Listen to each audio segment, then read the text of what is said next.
after you lost the last two games, are you surprised that you guys could come out and get a 10-point lead, then give it up right away? Yeah, a little bit. I thought we'd have a little bit more fight in us early and keep it on them.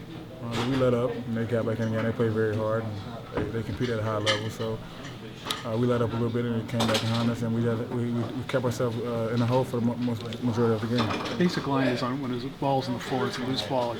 The line is first on the floor wins. Yep. And it was them most of the night.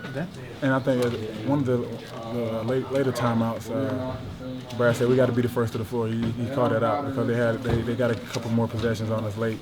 We're just being more hungry than us, and I think we got to get back to the basic of all of our guys being very hungry throughout the course of the game, not just the start of the game, not just at the end, but throughout the whole course of the game. We haven't yet to put a whole game together yet.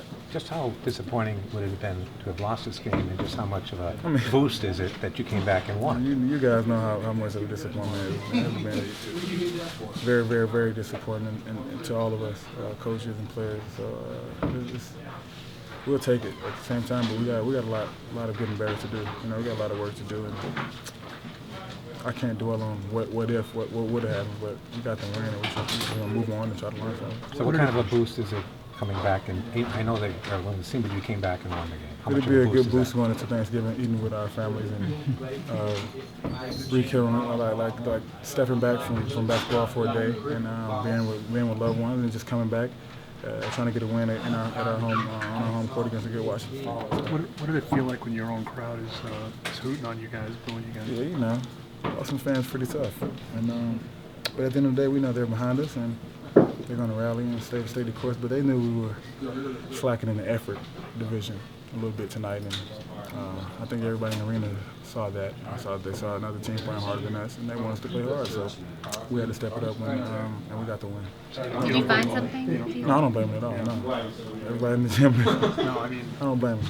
I don't know if you've I appreciate them staying the course, though. I don't know if you've asked this already, but Brad said you guys had some real conversations over the past 24 hours. Yeah, we're just trying to figure it out. Obviously, we're lacking in some areas team-wise, and we're spinning a little bit sometimes when the pressure gets tough. And I think that's the sign of a young team trying to grow. But we got a lot of figuring out to do, and it's going to be an uphill battle. But at the same time, we got to put game plans together, and we got to execute it. At the end of the day, that's what it's all about. And I think every guy in the locker room has to be held accountable to it, and, including coaches, and we go from there. Do you think you guys found something there in that last 3 minutes, a spark that maybe had been missing? Togetherness.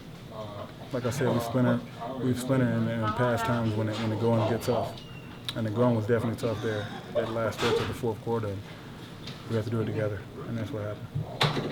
Jay, you're a guy that feeds off the crowd energy a lot, so what do you think of their energy down the stretch? Yeah, I heard a couple boos, like I said earlier, but I didn't let that affect me. I figured we had to step up, and I knew we were a couple of plays away from blowing the roof off the place, and that's what happened. And the fans still stayed with us, and like you said, I feed off of that, and I think our defense, we got the two critical stops late in the game with our defense, with our crowd behind us, and guys on the floor talking and communicating, so it was all great.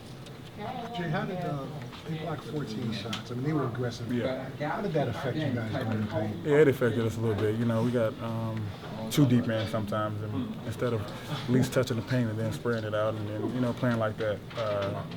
And I think we should have started earlier because we would have built confidence within ourselves, within our shots, and we struggled throughout the whole game because we tried to go to the rim and they were there, and we didn't make the right adjustments. But we adjusted in the fourth quarter, late in the fourth quarter, and got the win.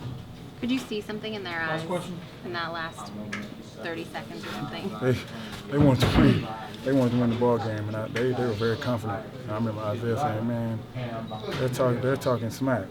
So, and it's nothing out of the ordinary. I mean, they had all the right to talk smack. They were beating us, And Isaiah was like, "They're talking smack, so we got to step up right here, fellas." And that's what we tried to do. We tried to play harder than them and try to execute what we wanted to do, impose our will a little bit harder. But they felt pretty good about themselves, especially late.